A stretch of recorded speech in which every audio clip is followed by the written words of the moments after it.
आज की VSEPR meeting में आप सभी का हार्दिक स्वागत है। सैबत की आप सभी को बहुत सारी शुभकामनाएं। आइए परमेश्वर की महिमा स्तुति के लिए हम कुछ गीत गाएंगे, लेकिन उससे पहले हम प्रार्थना में जाएंगे। हे हमारे स्वर्गीय परमेश्वर, धन्यवाद देते हुए प्रभु आपके समक्ष आते हैं। आज के सुंदर सैबत के लिए धन्यवाद देते हैं। हमारे गीतों के द्वारा परमेश्वर आपकी महिमा और स्तुति हो। हम सभी को आशीष दीजिए, मांगते हैं मसीह। हमारा सबसे पहले गाना होगा हम यीशु के संग एक दिन स्वर्ग जाएंगे।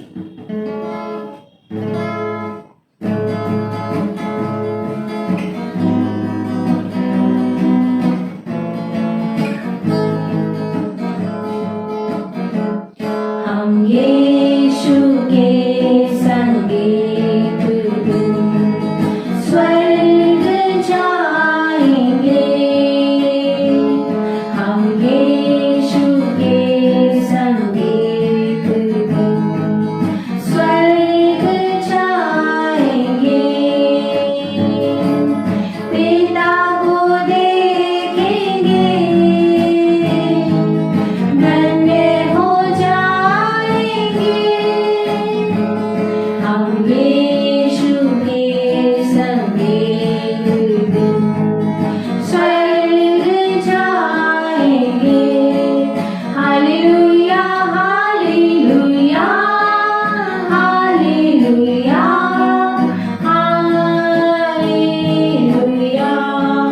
Hallelujah hallelujah hallelujah hallelujah.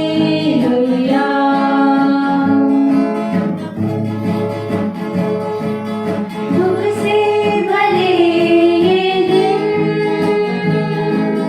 बीत जाएंगे। दुख से भरे ये दिन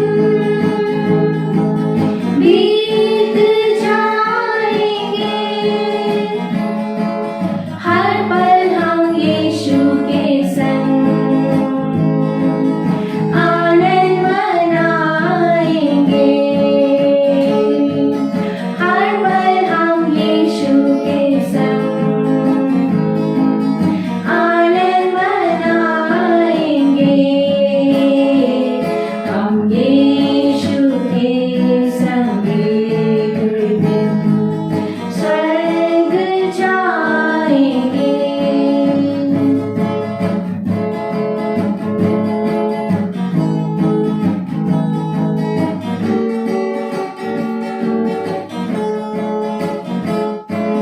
तैयारी हम करें वहाँ जाने के लिए। तैयारी हम करें वहाँ जाने के लिए। यीशु जयदाता है हमको लेने के लिए। यीशु जयदाता है हमको लेने के लिए। हम यीशु के संग एक दिन स्वर्ग जाएंगे। यीशु के संग एक दिन स्वर्ग जाएंगे।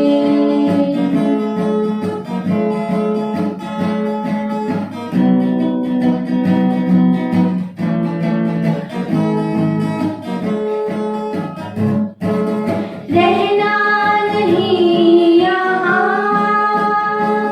हमेशा के लिए। रहना नहीं यहाँ हमेशा के लिए। परदेसी है हम यहाँ थोड़े दिनों के लिए। परदेसी है हम यहाँ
मैं साशा क्रिस्टीना चंद का धन्यवाद देना चाहता हूँ इस मधुर गीत के लिए, जिसके बोल थे, आराधना हो तुम्हारी प्रभु जी पापी जीवन से, अंधियारा मन का दूर करो तुम, भर दो प्रेम किरण से। बड़े अच्छे बोल हैं इस गीत के, जिसमें कहा गया है कि हमारे पापी जीवन से प्रभु अंधियारे को दूर करें। आइए हम सभा में आगे बढ़ते हुए परमेश्वर से जो है आशीष मांगते हैं। महान परमेश्वर, धन्यवाद देते हैं आज के सबद की शुरुआत के लिए प्रभु। धन्यवाद देते हैं तमाम आशीषों के लिए जो तूने हमारे जीवन में दी हैं। चाहते हैं प्रभु, जब हम आपके वचन से वाकिफ होते हैं, रूबरू होते हैं प्रभु, हमारे मनों को खोल, पवित्र आत्मा का दान दे प्रभु, ताकि हम जीवन की गहराइयों को और उसकी सच्चाइयों को प्रभु समझ सकें। मांगते हैं प्रभु यीशु के मीठे नाम में, आमीन। यदि मैं आपसे एक प्रश्न पूछूं कि आप जिंदा रहने के लिए क्या धन्यवादी हैं, ये प्रश्न जो है बड़ा असमंजस का प्रश्न है, लेकिन बहुत ही महत्वपूर्ण प्रश्न है जो मैं आपसे पूछता हूं कि क्या आप अपने जीवन के लिए धन्यवादी हैं? यहां सांस लेना, खाना खाना, खेलना और सोना, काम करना, ये सारा, और आराम करना इसके साथ भी, ये सारी चीज़ों के लिए जो है एक मनुष्य को जीवित रहना बहुत आवश्यक है।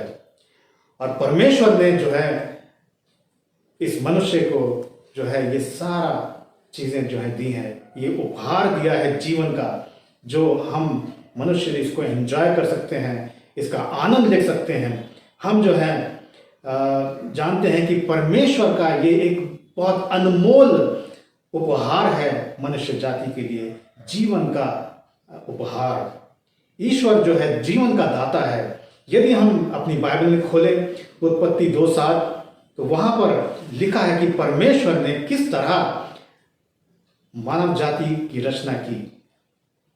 तब यहोवा परमेश्वर ने आदम को भूमि की मिट्टी से रचा और उसके नथनों में जीवन का श्वास फूंक दिया और आदम जीवित प्राणी बन गया।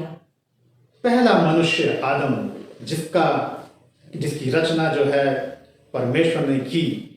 आदम को जो है उसकी रचना करके पुतले की, और उसके नथनों में जीवन का श्वास, अपना श्वास जो है उसमें छोड़ा और वो जीवित प्राणी बन गया।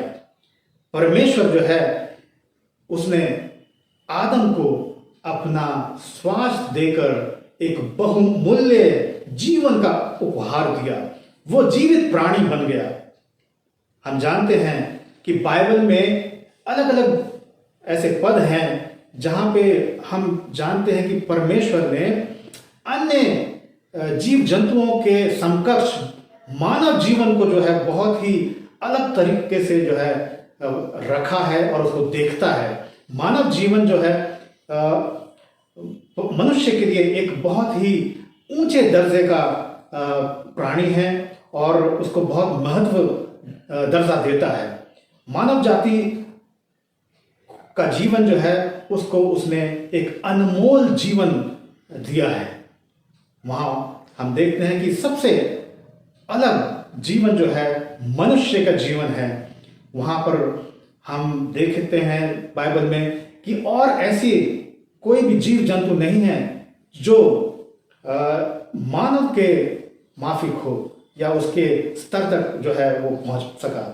मानव को उसने एक अनमोल जीवन दिया, एक बहुत ऊंचे दर्जे का जीवन जो है उसको दिया है। परमेश्वर जो है वो हमारे जीवन का दाता है और परमेश्वर का हमारे प्रति जो ज्ञान है वो बहुत बड़ा है। यहाँ पर हम देखना चाहेंगे कि बाइबल क्या कहती है, वो परमेश्वर का ज्ञान कैसा ज्ञान है हमारे प्रति या मनुष्य जाति के लिए, क्या ज्ञान रखता है परमेश्वर। हम जानते हैं कि उसने हमारी रचना की है, लेकिन बाइबल में यिर्मयाह 1:4 में हम देखते हैं कि क्या लिखा है। तब यहोवा का यह वचन मेरे पास पहुंचा, गर्भ में रचने से पहले ही मैंने तुझ पर चित्त लगाया और उत्पन्न होने से पहले ही मैंने तेरा अभिषेक किया। मैंने तुझे जातियों का भविष्यवक्ता ठहराया। जी हाँ, यहाँ पर यिर्मयाह नबी को जब उसने बुलाया तो उसने कहा कि मैंने तुझे जो है गर्भ से ही, जब तू गर्भ में था तब से ही जाना है। परमेश्वर का ज्ञान जो है पैदा होने से पहले ही जो है वो जानता था कि ऐसा व्यक्ति जो है पैदा होगा जिसका नाम यिर्मयाह रखा जाएगा और वो परमेश्वर का नबी होगा। हम परमेश्वर के ज्ञान को यहाँ से आंक सकते हैं कि वो हमारे उत्पन्न होने से, इस दुनिया में आने से पहले से जानता है और वो जानता है कि उसके लिए क्या योजना बनाई गई है। परमेश्वर ने हमारे लिए जो योजना बनाई है वो सब जो है परमेश्वर जानता है। परमेश्वर का ज्ञान जो है वो अति महान है, बहुत बड़ा है, जिसकी कल्पना हम मनुष्य नहीं कर सकते हैं।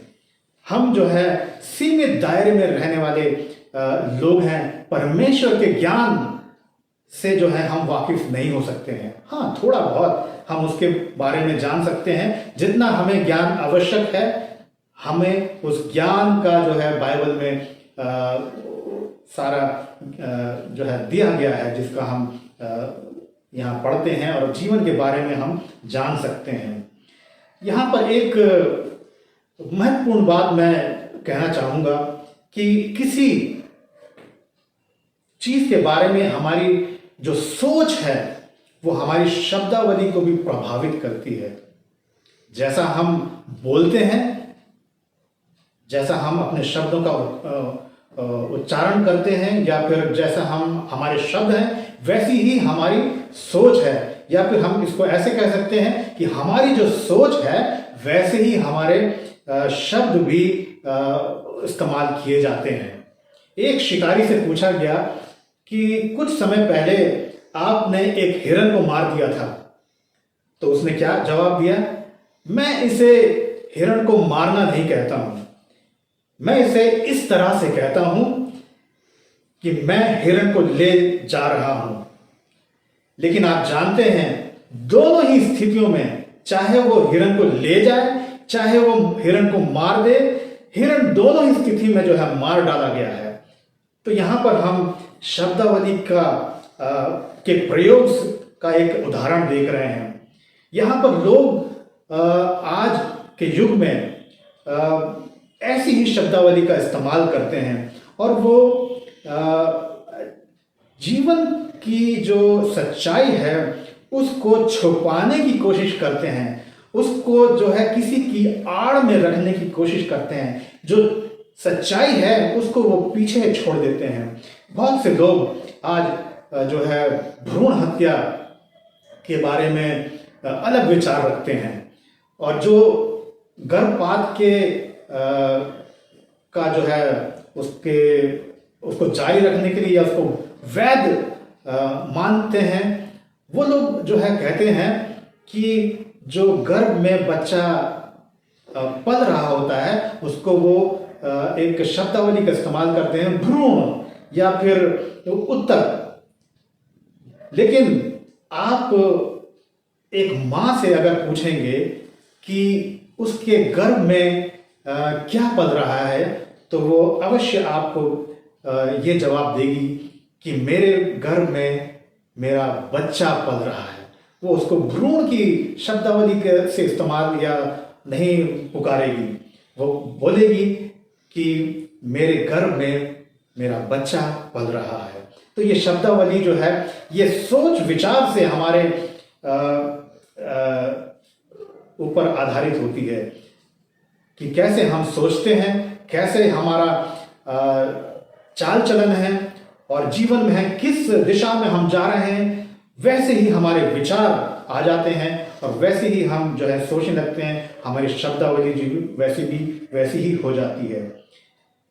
आज हम जीवन के बारे में सोच रहे हैं कि लोग जो हैं सच्चाई को हटाने के लिए, कि भ्रूण हत्या को वैध साबित करने के लिए या उसको आगे जारी रखने के लिए वो बच्चे को, गर्भ में बच्चे को जो है एक भ्रूण नाम से बुलाते हैं और उसको वैध मानते हैं गर्भपात को।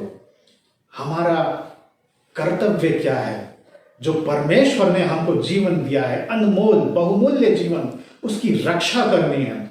चाहे हम किसी भी परिस्थिति में हों, हमें जो है परमेश्वर के दिए गए इस जीवन की सुरक्षा करनी है। ये जीवन जो है बहुत बहुमूल्य है और हम इसको व्यर्थ में नहीं जाने देंगे। ये परमेश्वर की तरफ से एक देन है मनुष्य जाति को के लिए। उत्पत्ति 2:7 में जैसे हमने पढ़ा कि परमेश्वर ने पृथ्वी की धूल से मनुष्य की रचना की। जब परमेश्वर ने आदम को बनाया तो ये उसकी एक उद्देश्यपूर्ण रचना या कार्य थी। परमेश्वर ने एक उद्देश्य के से जो है इंसान की जो है रचना की है। और वही बात गर्भ में हर बच्चे के लिए भी सच है। जो भी बच्चा गर्भ में पैदा होता है या पलता है, उसको एक बहुत बड़ी योजना के तहत परमेश्वर ने जो है वहां पर रचा है। और परमेश्वर कितना शक्तिशाली है, बुद्धिमान है। और व्यक्ति, हम लोग जो व्यक्ति हैं, वो इस बात को, इस सच्चाई को जो है ग्रहण नहीं करना चाहते हैं। वो सोचते हैं कि बस मनुष्य जो है इस दुनिया में ऐसे ही आ जाता है। लेकिन नहीं, हर एक व्यक्ति जो इस दुनिया में आया है उसके लिए परमेश्वर का एक बहुत बड़ी योजना है। हम उस योजना के अनुसार अपने जीवन को जो है बिताएं। ये परमेश्वर की जो है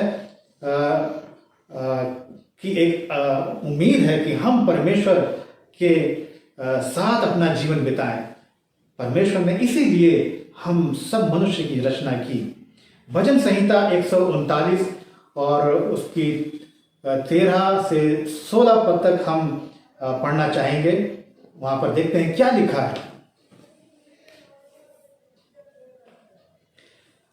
परमेश्वर ने जो है हम सबको एक डिजाइन के अनुसार बनाया है, जिसे हम मॉडल कहते हैं। भजन संहिता 139, 13 और 16।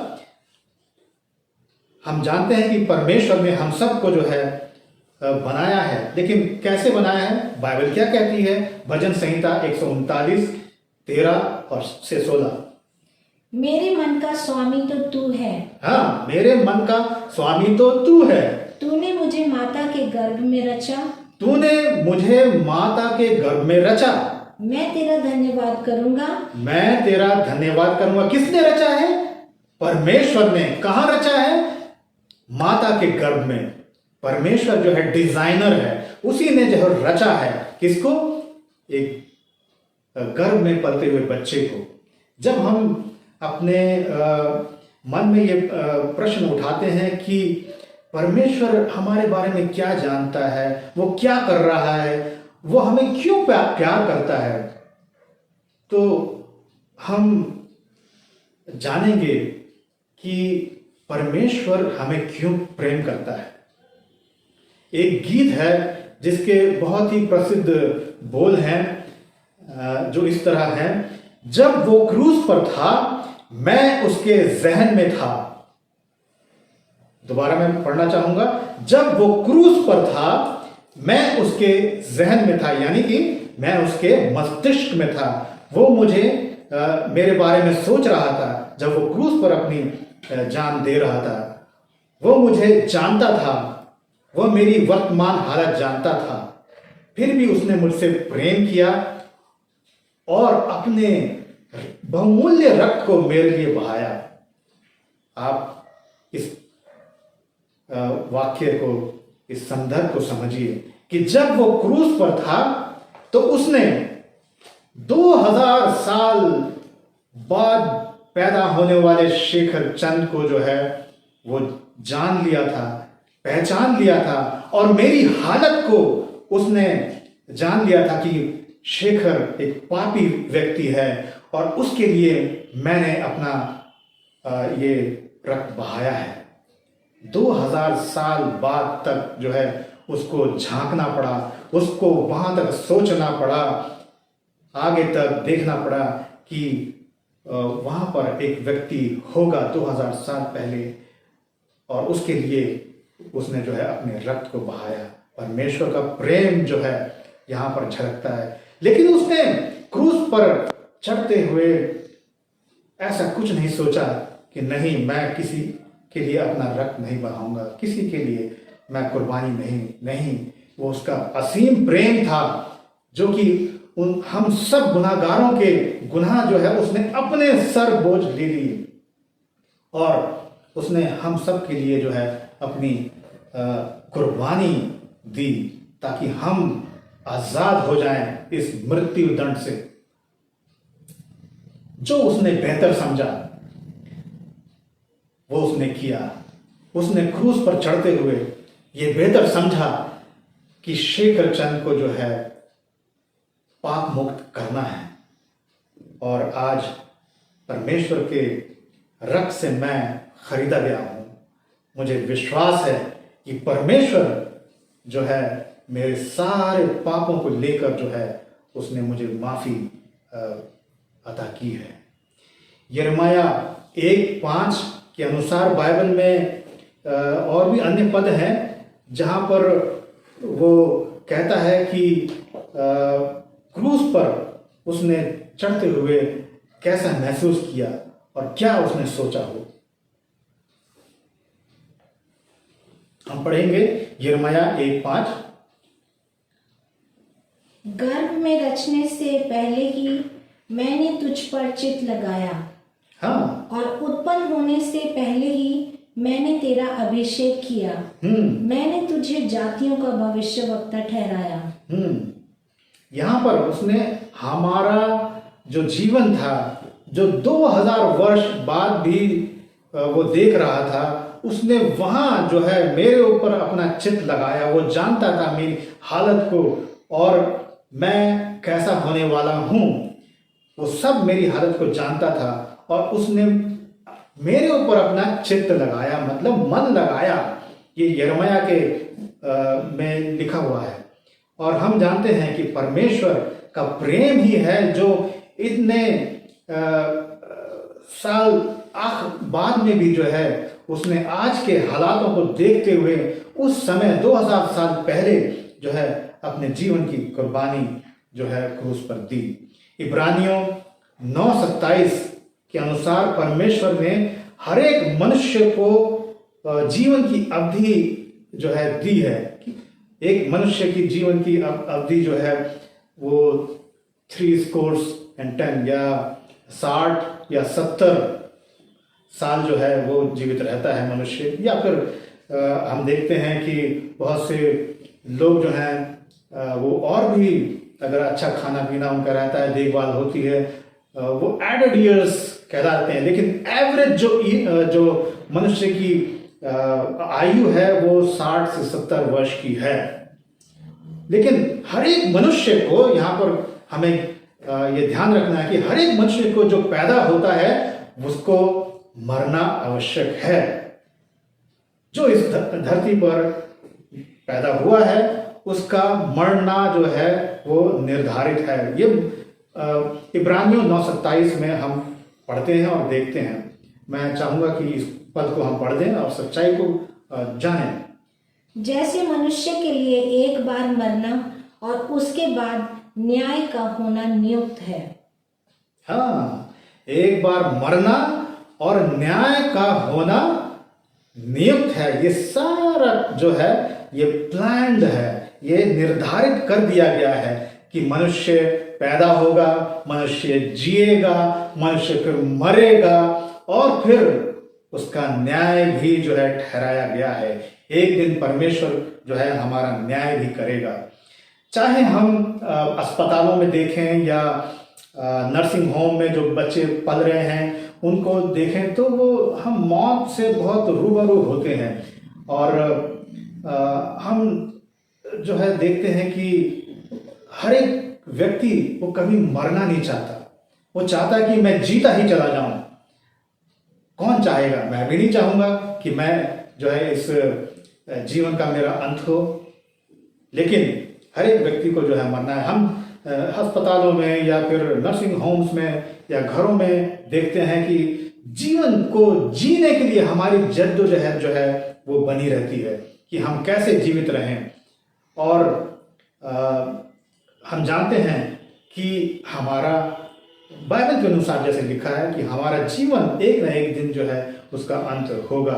आज विपदा के दौर में आज हम देख रहे हैं कि बहुत बड़ी त्रासदी इस दुनिया के ऊपर आ गई है और इस विपदा के दौर में विभिन्न परिस्थितियों में लोग जो है अपना जीवन जी रहे हैं। भय का माहौल है, चारों तरफ मौत का मंजर है। मैं आपको डराना नहीं चाहता, लेकिन ये हकीकत है। दूसरे देशों में, भारत में तो खैर इतनी ज़्यादा मौतें नहीं हुई हैं, लेकिन बाहर के देशों में जहाँ पर बहुत से लोग जो हैं वो उनकी मौत हो चुकी है इस कोरोना वायरस की वजह से। लेकिन फिर भी मनुष्य जो है उसकी जद्दोजहद है कि मैं कैसे न कैसे जो है जीवित रहूं। जीवन को पकड़े रहने का एक मादा हर एक के दिल में है। हम प्रवासी मजदूरों को देखें तो उन्होंने पैदल यात्रा जो है, लंबी लंबी पैदल यात्रा शुरू कर दी है और वो बॉम्बे से लेके और यहाँ उत्तर प्रदेश और झारखंड और बिहार तक पैदल निकल पड़े हैं। मैं अनुभव नहीं कर सकता कि कैसा वो मंजर होगा। पैदल चलते हुए मैंने एक बच्चे को देखा जो अपनी माँ के साथ पैदल, माता पिता के साथ पैदल चल रहा था और उसके पैरों में चप्पलें नहीं थी, तो उसकी माता ने अपनी चप्पलें जो हैं, बड़ी बड़ी चप्पलें वो अपने बेटे को पहना दी ताकि रोड पर चलते हुए, सड़क पर चलते हुए उसके पैरों में छाले ना पड़े और उसके पैर जो है गरमाई से जो है ना जले। गर्मी में भूखे प्यासे रहते हुए भी वो चाह रहे हैं कि वो अपने घर पहुंच जाएं। हर एक व्यक्ति जानता है कि जब मैं अपने घर पहुंच जाऊंगा तो मैं सुरक्षित रहूंगा। हर एक को यही उम्मीद है कि किसी ना किसी तरह वो जो है अपने घर पहुंच जाए। जब वो घर पहुंच जाएंगे तो वो सुरक्षित महसूस करेंगे। आज जो है यही स्थिति हम अगर आत्मिक रूप से हम देखें, केवल हमारा प्रभु यीशु जो है वो हमारी इस व्यथा को जानता है कि हम क्या घर पहुंच पाएंगे, क्या हम घर पहुंच पाएंगे। हमें जो है अपने जीवन की इस यात्रा को एक सुखद अंत में खत्म करना है। आत्मिक यात्रा भी, आत्मिक जीवन भी हमारा एक बहुत बहुमूल्य जीवन होता है। हाँ, ये फिजिकल लाइफ जो है हमारी, ये हमें आनंद देती है। हम इस धरती पे जितने भी चीज़ें हैं, आनंद देने वाली चीज़ें, उनका जो है उसको एंजॉय करते हैं और उसको जीते हैं, लेकिन भूल जाते हैं कि एक आत्मिक जीवन भी हमारा एक लंबी यात्रा है जिसमें हमको चलना है और उसका एक सुखद अंत होने वाला है। परमेश्वर ने हमारे जीवन के लिए एक योजना जो बनाई है, उसका अंत यहाँ इस दुनिया में तो होगा, लेकिन एक शुरुआत, एक नई शुरुआत हमारे जीवन के लिए है जो कि उसने आसमानी घरों में न्याय के बाद जो है वो जो हमें देना चाहता है। हम उस यात्रा को भी जो है, उस जीवन की यात्रा को भी इसी समय आरंभ हमें करना है। वो बहुत देर हो जाएगी जब हम उस यात्रा को आगे के लिए छोड़ देंगे। याद रखिए, वर्तमान जीवन से कहीं अकल्पनीय जीवन जो है वो परमेश्वर का राज्य है, परमेश्वर का वो घर है जहां वो हम सबके साथ रहना चाहता है। हम उसकी कल्पना नहीं कर सकते। जिस चीज की हम कल्पना नहीं करते उसके बारे में हम सोचना भी छोड़ देते हैं, लेकिन पवित्र शास्त्र जो है उसी चीज को बताती है, याद दिलाती है बार बार कि इस धरती पे हमारा पड़ाव जो है वो केवल कुछ दिनों का है। हम उस आसमानी यात्रा के लिए, उन आसमानी घरों के लिए जहां वो हमें आनंद का जीवन देना चाहता है, वहां पर हम अपने जीवन को ले जाएं। हमारा जो सोच है, हमारा जो विचार है, वो केवल इस दुनिया में ही भटकते हुए ना रह जाए। हमारा ये घर परमानेंट घर नहीं है। हम सोचते हैं कि अपने घर में हम सुरक्षित हैं। नहीं भाइयों बहनों, हम सुरक्षित नहीं हैं जब तक कि हमारी आत्मिक जीवन जो है वो ठीक ठाक नहीं रहे। हमारा आत्मिक जीवन परमेश्वर के साथ अगर नहीं है तो हम सुरक्षित नहीं हैं। हमें अपनी सोच बदलनी होगी। हमें जो है उस आसमानी घरों की जो है लालसा करनी पड़ेगी। हमें अपनी प्राथमिकताओं को जो है वो चुनना होगा। अपने भविष्य के बारे में हमें आज ही सोचना होगा। अपने जीवन को जो है मसीह में हमें कायम करना है। प्रभु यीशु मसीह ही सत्य है, वही मार्ग है और वही जीवन है। आइए उसे ग्रहण करें। परमेश्वर के बताए हुए रास्ते पे हम अगर चलेंगे तो ये अनमोल जीवन जो उसने हमको इस धरती पर दिया है, उसका एक बहुत ही सुखद अंत होने वाला है। क्योंकि ये सब परमेश्वर की योजना है। वो हमें अनमोल जीवन देता है, उसने हमें दिया है। आइए हम परमेश्वर को जो है ग्रहण करें और उसके साथ अपना जीवन बिताएं। अंत में हम प्रार्थना करेंगे परमेश्वर से। महान परमेश्वर, धन्यवाद देते हैं आज के इस संदेश के लिए। प्रभु, हम जानते हैं कि हमारा जीवन इस धरती पर बहुत सीमित है, परंतु आपकी एक महान योजना है जो हम सब मनुष्य जाति के लिए है कि हम प्रभु तेरे आसमानी घरों में रह सकें। हम जानते हैं प्रभु कि तूने हम सबको जीवन देने के लिए महान कुर्बानी उस क्रूस पर दी है। तेरे रक्त के द्वारा प्रभु हम खरीदे गए हैं। चाहते हैं प्रभु कि हमारा जीवन खाली इस धरती पर अंत ना हो जाए, परंतु उन आसमानी घरों में प्रभु हम जाएं, क्योंकि तूने प्रभु हमको बहुत प्रेम किया है। इसका हमें हमेशा एहसास करें। ऐसा हम सबको प्रभु आशीष दे कि हम प्रभु तेरे बताए हुए रास्ते पर अपने जीवन को आधारित कर सकें। हम प्रभु पवित्र आत्मा का दान चाहते हैं ताकि हर एक उन क्षणों में जहाँ पर हमें प्रभु परेशानी होती है, समझने के लिए, सही रास्ता दिखाने के लिए प्रभु हमें पवित्र आत्मा का जो है दान दे। इस छोटी विनती को प्रभु तेरे बेटे प्रभु यीशु के मीठे और पवित्र नाम में होकर मांगते हैं। आमीन।